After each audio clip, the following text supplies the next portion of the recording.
Buenos días a todos, espero que esté muy bien. Me siento muy feliz de poder compartir el mensaje con todos ustedes hoy, 31 de mayo, cerrando este mes.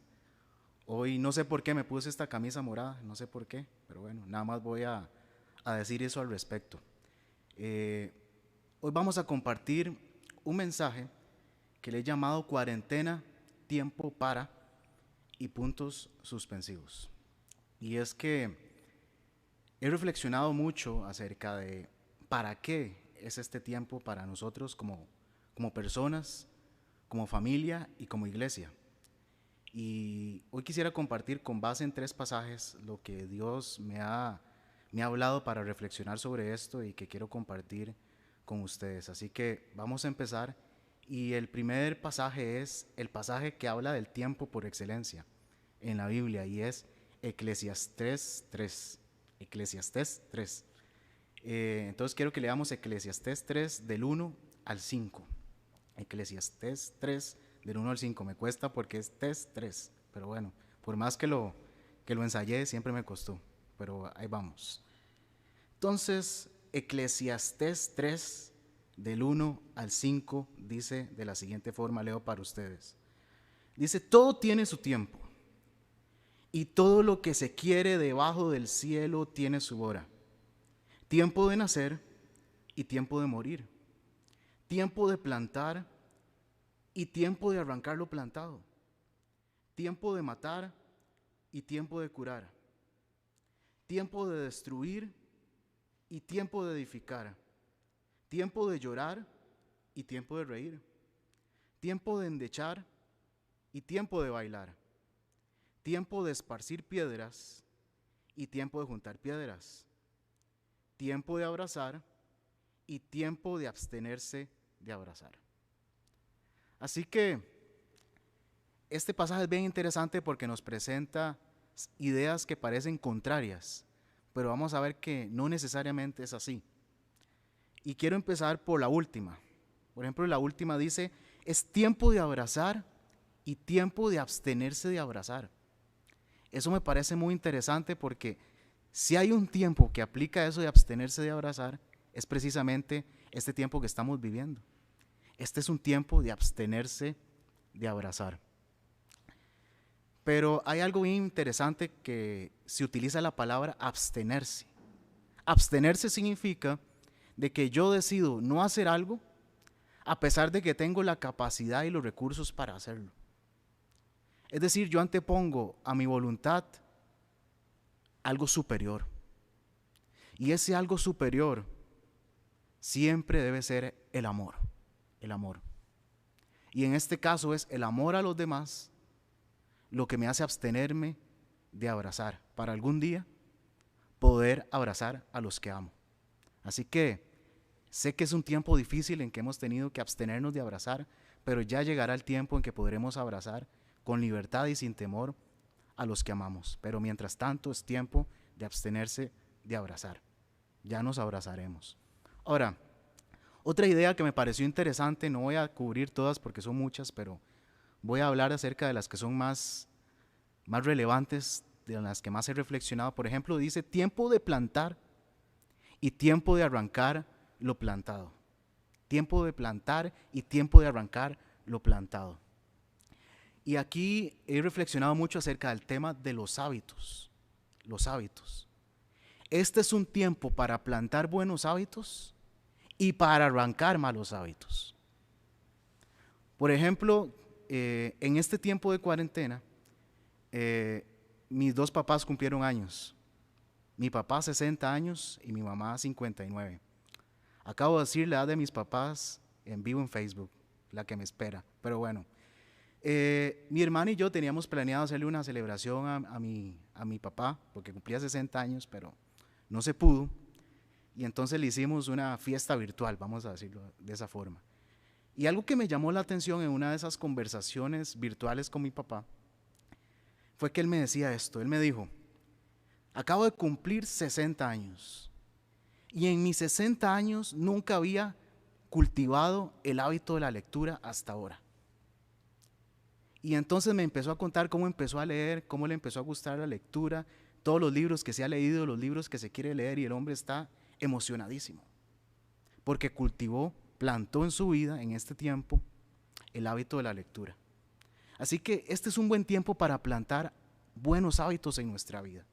Hábitos que tal vez habíamos pospuesto mucho tiempo, que le habíamos puesto excusas, que por pereza o por falta de tiempo, lo que sea, no los habíamos hecho, pero este es un buen tiempo para plantar buenos hábitos. Y el hábito de la lectura, y en especial el hábito de leer la Biblia, es uno de los mejores hábitos que podemos plantar en nuestra vida. Pero también es un tiempo de arrancar, dice, tiempo de plantar y tiempo de arrancar lo plantado. Este es un buen tiempo también para arrancar malos hábitos, porque en nuestra vida crecen buenos hábitos y malos hábitos como el trigo y la cizaña, como la hierba y la mala hierba. Así que este es un buen tiempo también para arrancar malos hábitos en nuestra vida. Ya que hablé una intimidad de mi papá, para empatar voy a hablar una intimidad mía. Entonces, por ejemplo, desde tiempos ancestrales, yo tenía el mal hábito, vamos a decirlo de esa forma, de no arreglar mi cama, de no tender mi cama, como dicen. Eso es un mal hábito. Y entonces en este tiempo de cuarentena que he estado trabajando en mi casa, un día me levanté y dije, no puede ser que no arregle mi cama. Voy a arrancar ese mal hábito de mi vida. Entonces empecé a hacerlo. Y hoy día puedo decir de que arranqué ese mal hábito de mi vida. Y hoy todos los días, casi en automático, me levanto, oro, leo la Biblia, desayuno, arreglo mi cama y me pongo a trabajar. Así que tal vez usted dice, bueno, pero eso es algo muy pequeño, debería ya haberlo hecho. Pero bueno, lo importante es que aunque es algo pequeño, fue importante para mí. Y creo que ese es el punto. Aunque sean pequeños hábitos, pero si son malos, es importante que los arranque, uno por uno, para que puedan crecer con libertad de esos buenos hábitos que usted plantó y den el fruto que tienen que dar. Así que este es un buen tiempo para plantar buenos hábitos y arrancar malos hábitos. Otra idea que nos da el pasaje es acerca de destruir y construir. Eso es bien interesante. Destruir y construir. Jesús utilizó esta metáfora de construir, por ejemplo, cuando hablaba de la vida espiritual y hablaba, por ejemplo, de construir una torre o construir una casa sobre la arena o sobre la roca. Bueno, Pablo también usa la metáfora de las edificaciones para hablar, por ejemplo, acerca de los pensamientos, de los argumentos. Pablo dice en 2 Corintios que los argumentos, los malos pensamientos que se levantan contra la obediencia de Dios son como muros, como fortalezas que se levantan en nuestra mente y que tienen que ser derribados, destruidos. Así que este es un buen tiempo para destruir argumentos, para destruir malos pensamientos, para derribar de nuestra mente pensamientos negativos, de desesperanza. Este es un tiempo para construir nuevos pensamientos, pensamientos positivos, de esperanza, porque esos son los pensamientos que Dios tiene para nosotros, pensamientos de bien y no de mal, para darnos un futuro y una esperanza. Es un tiempo para quitar de nuestra mente, derribar de nuestra mente viejos paradigmas, viejas formas de pensar, cosas que pensamos que solamente es así y que no se pueden cambiar. Yo, por ejemplo, trabajo para una institución pública. Y parte de mi trabajo es medir, analizar y mejorar procesos. Entonces, en mis años de trabajo me ha tocado muchas veces llegar a un lugar y preguntar, por ejemplo, ¿cómo se hace esto? Y la gente me dice, bueno, se hace de esta forma. Y entonces yo pregunto, bueno, ¿y no se puede hacer de esta otra forma? Y generalmente la respuesta es no. Y cuando pregunto, ¿por qué no? Generalmente la respuesta es porque así se ha hecho siempre. Pero no se puede porque no va a funcionar. Entonces, eso es porque en la mente de las personas se han levantado muros, paradigmas, pensamientos que se vuelven norma y pensamos que las cosas no se pueden hacer de otra forma, pero las cosas sí se pueden hacer diferente, sí se puede mejorar, sí se puede innovar. Las cosas se pueden hacer mejor. Un ejemplo de lo que Dios está haciendo en este tiempo es destruir viejos paradigmas o pensamientos acerca de lo que es la iglesia y construir nuevos. Les voy a poner un ejemplo y lo voy a explicar con hechos históricos y bíblicos para que lo entendamos. Como ustedes saben, los primeros cristianos venían del judaísmo. Y los judíos, toda su vida espiritual la centraban en el templo. Primero en el tabernáculo de Moisés, que era una tienda, y luego en el templo. El primer templo lo construyó Salomón. Y ese era el centro de la vida espiritual de los judíos. Ese templo fue destruido por los babilonios. Luego, cuando volvieron del cautiverio, Dios levantó un hombre llamado Zorobabel para reconstruirlo. Y luego, ya cercano a los tiempos de Jesús, Herodes hizo más que una remodelación, casi toda una reconstrucción total. Duró 46 años, imagínense, remodelando el templo. Y ya para los tiempos de Jesús ya el proyecto estaba terminado y los discípulos le dijeron a Jesús, Jesús, vea qué templo más bonito, vea qué impresionante. Y Jesús les dijo, muchachos, sí está muy bonito, pero les tengo que decir algo. De ese templo no va a quedar piedra sobre piedra. Entonces entendamos lo que Jesús le estaba diciendo a sus discípulos judíos. Les estaba diciendo que el centro de su vida espiritual iba a quedar en ruinas. Así que eso debe haber sido muy duro para ellos. Pero aquí hay algo importante. Vean, el templo fue destruido en el año 70 después de Cristo por un general romano llamado Tito, hasta el año 70. Pero antes de que el templo fuera destruido físicamente, tenía que ser derribado y destruido en la mente de los discípulos. ¿Por qué?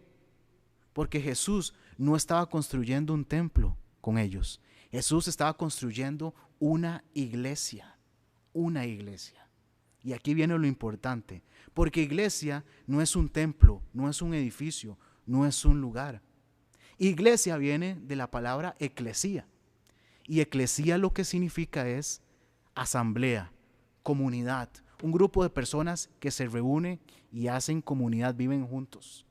Eso es lo que Dios estaba formando, una iglesia.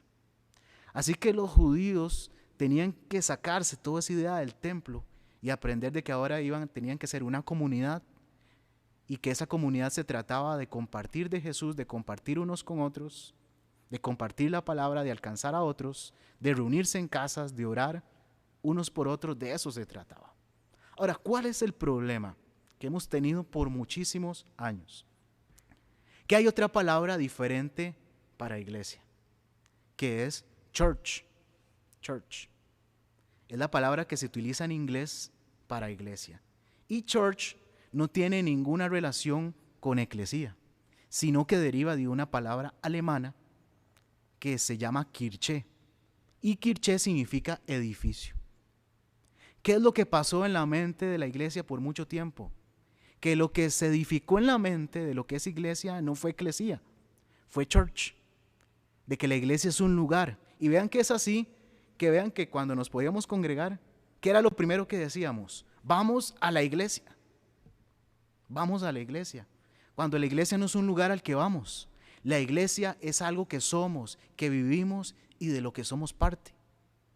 Así que en este tiempo Dios ha aprovechado esto para derribar esas ideas de que la iglesia es un lugar y ha reconstruido la idea original. La iglesia es una comunidad. Y vean que es así, que aun cuando no hemos tenido edificio y no nos hemos podido congregar, como hace mucho tiempo hemos sido iglesia. Porque como nunca antes nos hemos conectado unos con otros. Y cuando me refiero a conectarnos, no me refiero simplemente a conectarnos por medio de una aplicación, sino que como nunca antes nos hemos conectado espiritual y emocionalmente, preocupándonos unos por otros, orando unos por otros, apoyándonos unos a otros, tratando de que los demás no se queden fuera y sean parte de los grupos pequeños, de los discipulados, de los cultos, ayudando al que necesita y al que está en necesidad. Hemos sido iglesia como nunca antes y no hemos tenido edificio.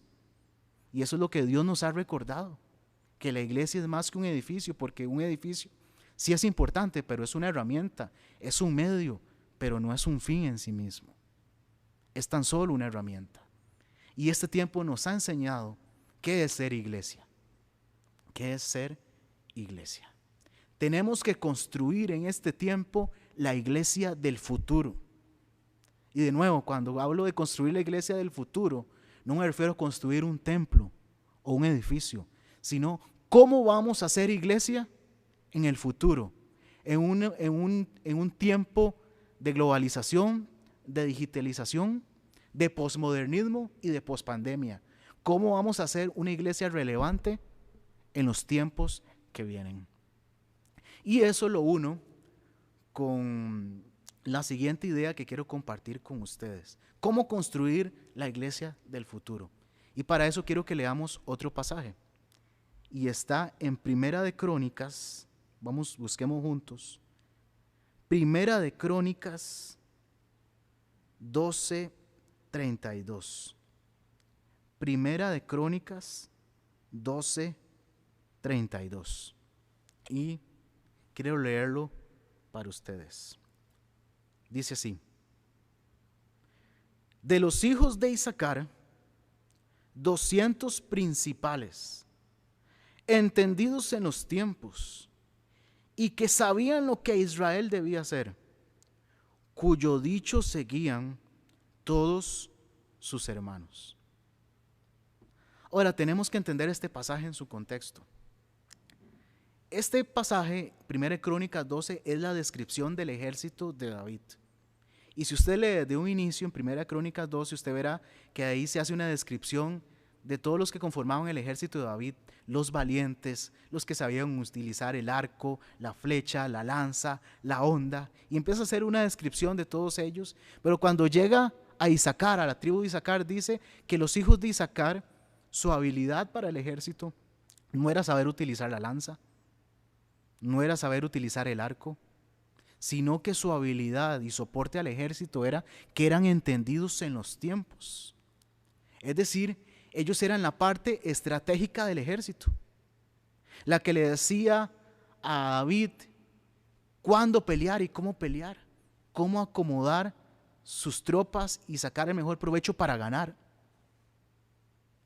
De hecho, la palabra estrategia, aunque se utiliza hoy día mucho para la parte empresarial, pero el origen de la palabra tiene que ver con el ejército, tiene que ver con la milicia, el arte del estratega, del general.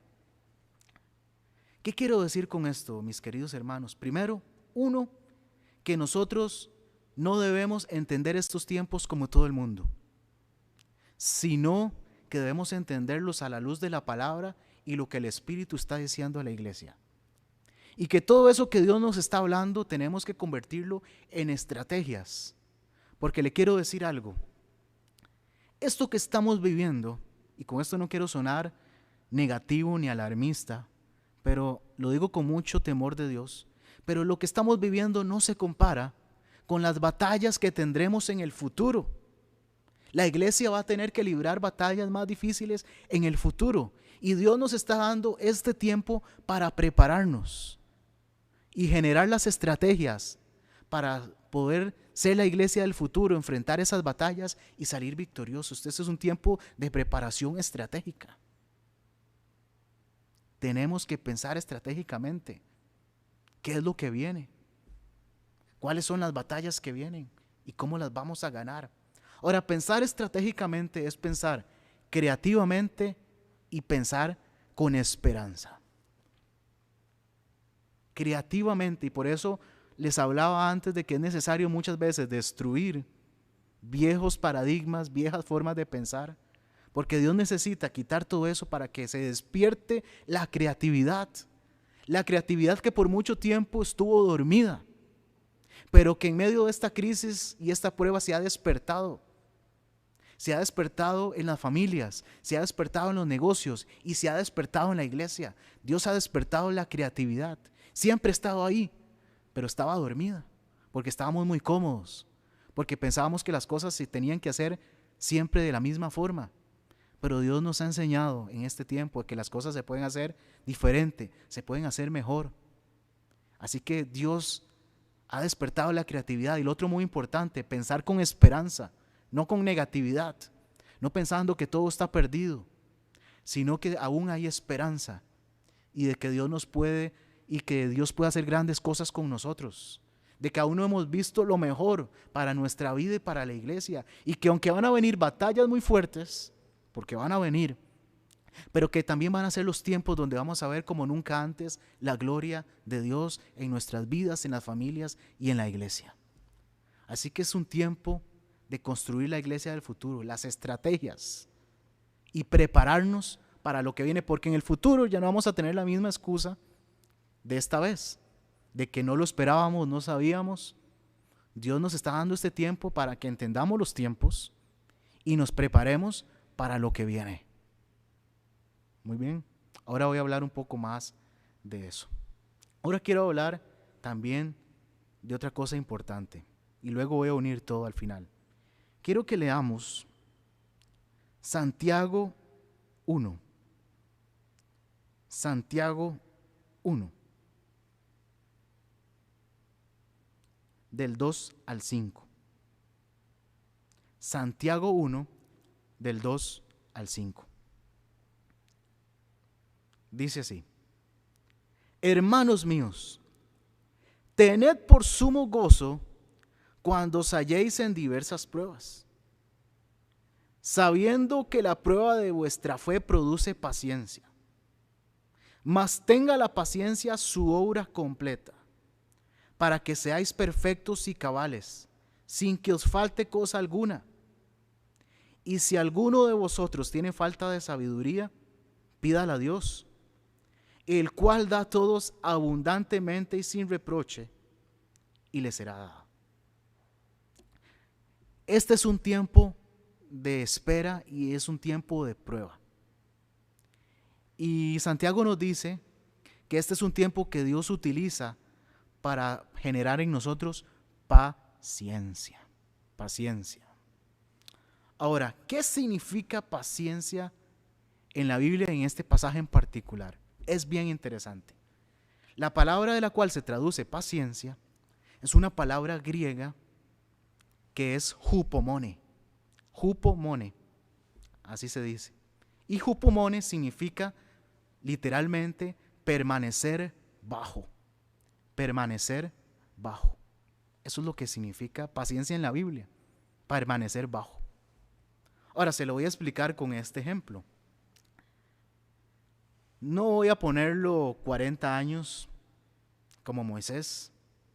No voy a ponerlo 40 días como Jesús en el desierto. Vamos a decir esto. Voy a ponerlo usted 40 minutos, oiga, una cuarentena de 40 minutos, usted esperando de rodillas bajo la mesa de su casa. Oiga, 40 minutos esperando de rodillas bajo la mesa de su casa. Y usted dice, qué raro, ¿no? Pero bueno, esa es la idea de espera en la Biblia. Porque, ¿qué pasa cuando usted está de rodillas debajo de una mesa por mucho tiempo? Va a llegar un momento en que usted le van a doler las rodillas, en que usted va a querer ponerse de pie y no puede porque tiene la mesa encima.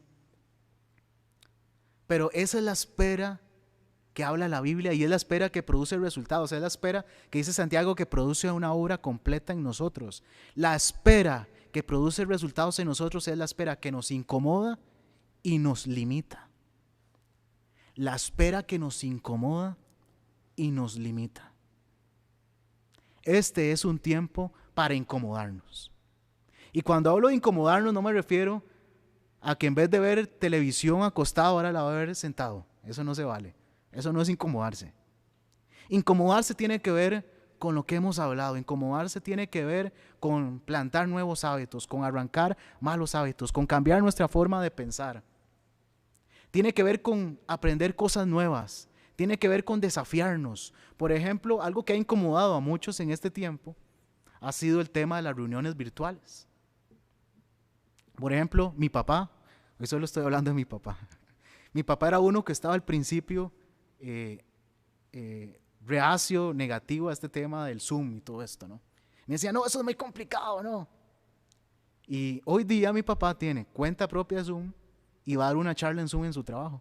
Dígame usted.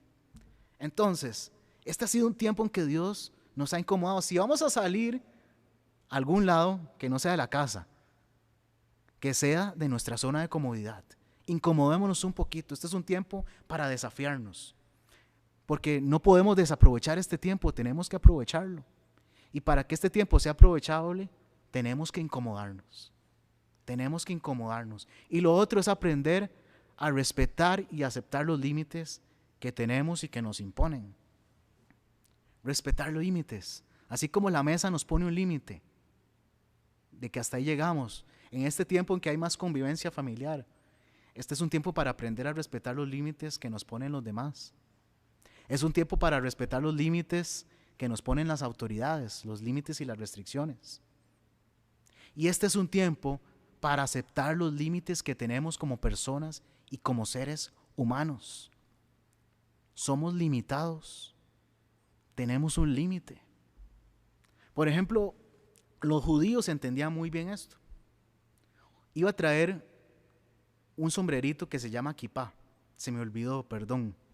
Pero voy a improvisar aquí con un Kleenex, con una toalla. Entonces, una kipá es un sombrerito como este. Imagínense lo redondo. Que los judíos se ponen en la cabeza de esta forma cuando van a entrar a un lugar sagrado. ¿Y eso qué significa para ellos? Significa que ellos tienen un límite, que hasta aquí llegan y que por encima de ellos está Dios en los cielos. Mis queridos hermanos, como nunca antes, este es un tiempo para recordar que somos limitados, pero que hay un Dios que está en los cielos, sentado en su trono, que tiene control, que tiene dominio, que tiene gobierno, que sostiene todas las cosas con la palabra de su poder, que todo esto está en su soberanía y que confiamos y dependemos de Él. Aunque nosotros nos sintamos limitados, sin fuerzas, sin recursos, pero hay uno que está encima de nosotros, que sí nos puede ayudar, que sí está en control. Así que la espera que produce resultados es la espera que nos incomoda, que nos recuerda los límites que tenemos, como la mesa, cuando estamos debajo de una mesa. ¿Y qué es el resultado que produce todo eso? ¿Cuál es esa obra completa? Bueno, Santiago nos lo dice para que sean perfectos y cabales. Y aquí perfecto no significa como nosotros lo entendemos de alguien que no se equivoca. Perfecto, esta palabra significa madurez. Es decir, Dios no espera que seamos perfectos en el sentido de que no nos equivoquemos, sino de que aun si nos equivocamos, nos arrepentimos y aprendemos de nuestros errores. Y eso es lo uno con lo otro que dice Santiago. Dice, y el que necesita sabiduría, pídala. ¿Qué es sabiduría? Sabiduría es aprender de nuestras experiencias, de nuestros errores, de las circunstancias, de lo que nos toca vivir, para ser mejores y tomar mejores decisiones para el futuro. El mejor momento para pedir sabiduría, para orar por sabiduría, son los tiempos de prueba. Este es el mejor momento para pedir sabiduría a Dios, para poder entender lo que Él está haciendo y poder aplicarlo en el futuro. Hermanos míos, si de este tiempo de cuarentena no salimos más sabios y más maduros, perdimos el tiempo, desaprovechamos este momento único, histórico que Dios nos ha dado, lo desaprovechamos. No puede ser que no salgamos más maduros y más sabios de esto. Así que aunque es un tiempo de espera, este es un tiempo de prueba, de paciencia, pero saquémosle el mejor provecho y salgamos más maduros y más sabios de esto, porque es lo que Dios quiere. Muy bien. Ahora, quiero cerrar con esto. Quiero cerrar con esto que Dios puso en mi corazón. Ahora les hablaba de Zorobabel, que fue quien reconstruyó el templo luego de que fue destruido por los babilonios. Cuando Zorobabel iba a iniciar el proyecto de reconstrucción, encontró gran oposición, mucha oposición. Y eso hizo que se empezara a desanimar. Y en ese momento Dios levantó un profeta, varios profetas, pero uno en específico, a Zacarías. Y Dios le dio palabra a Zacarías para Zorobabel y le dijo: Zacarías, dile esto a Zorobabel, dile, Zorobabel, no es con espada ni con ejército, sino con mi espíritu, dice Jehová de los ejércitos. Con mi espíritu. ¿Qué es lo que quiero decir con todo esto? Dios nos está preparando integralmente para lo que viene. Es decir, Dios quiere que quitemos todos esos malos hábitos pecaminosos en nuestra vida y que plantemos nuevos y mejores hábitos que nos hagan crecer, que nos hagan dar fruto. Dios quiere que destruyamos, que derribemos todas esas ideas negativas, obsoletas que hay en nuestra mente y que levantemos nuevos pensamientos positivos de creatividad, de innovación. Dios quiere que generemos estrategias, nuevas ideas para el futuro. Dios quiere que construyamos no un templo, la iglesia del futuro, la iglesia que viene. Pero nos falta el elemento más importante, el poder del Espíritu. Y eso es lo que Dios también nos está preparando. Dios nos está preparando, cambiando nuestra mente, nuestro corazón, nuestra forma de ver la iglesia, nuestra forma de hacer iglesia, las estrategias. Nos está preparando para las batallas que vienen y nos va a dar también lo más importante en este tiempo, el poder del Espíritu que necesitamos para poder enfrentar estas batallas, para mantenernos firmes, para ser una iglesia relevante y para, a pesar de la oposición que tengamos, seguir construyendo el reino de Dios y ser realmente luz en este mundo, porque este mundo como nunca antes va a necesitar que la iglesia sea valiente, que la iglesia brille, que la iglesia hable, que la iglesia salga de sus cuatro paredes, que la iglesia salga de sus ideas cuadradas, que la iglesia sea la iglesia que tiene que ser para los tiempos que vienen, que sí van a ser tiempos difíciles, van a ser tiempos complicados, van a ser tiempos de batalla, pero también van a ser los mejores tiempos donde vamos a ver la gloria de Dios, donde vamos a ver a muchos viniendo a los pies de Cristo, donde vamos a ver la tierra llenándose del conocimiento de Dios como las aguas cubren la mar, como dicen las profecías. Este es el mejor momento para ser parte de la iglesia, para ser parte de la misión y de lo que Dios va a hacer. Pero tenemos que aprovechar este tiempo, sacarle provecho y que Dios nos prepare y haga todo lo que tiene que hacer para lo que viene. Porque vienen tiempos, pero tenemos que prepararnos y gracias a Dios que nos ha dado este tiempo para prepararnos para lo que viene. Amén. Quisiera terminar con una oración. Señor, gracias. Gracias porque en medio de toda esta situación, en medio de esta prueba, tú has sido bueno con nosotros. Has mostrado que tú eres el Dios que está en el trono, que tiene control de todas las cosas, que gobierna el universo y que todo está en tus manos. Señor, gracias. En medio de este tiempo, ayúdanos a aprovechar este tiempo que nos has dado para primero plantar nuevos y mejores hábitos en nuestra vida, hábitos que nos hagan crecer, hábitos que nos hagan dar fruto y arrancar todos esos malos hábitos que lo que han hecho es quitarnos el tiempo, la bendición y el fruto que tú quieres que demos. Señor, te pedimos que destruyas y derribes todos esos argumentos, todas esas ideas negativas, todas esas ideas del pasado, antiguas, obsoletas, y que levantes nuevas ideas, nuevas estrategias, pensamientos positivos, de esperanza, porque esos son sus pensamientos, Señor, de esperanza y de bien para nosotros. Ayúdanos, Señor, a construir la iglesia del futuro, danos las estrategias, la creatividad, las ideas, todos los recursos de lo alto para poder construir la iglesia del futuro. La iglesia que este mundo necesita para lo que viene. Señor, ayúdanos que todo esto podamos ser más maduros y más sabios. Y sobre todo, Señor, te pedimos que nos des el poder de tu Espíritu. Nos preparamos para recibir el poder de tu Espíritu que necesitamos para resistir y para hacer la obra que tenemos que hacer para lo que viene. Señor, gracias por este tiempo. Gracias por todas las personas que se han mantenido firmes, que han hecho que tu obra continúe, que siga avanzando.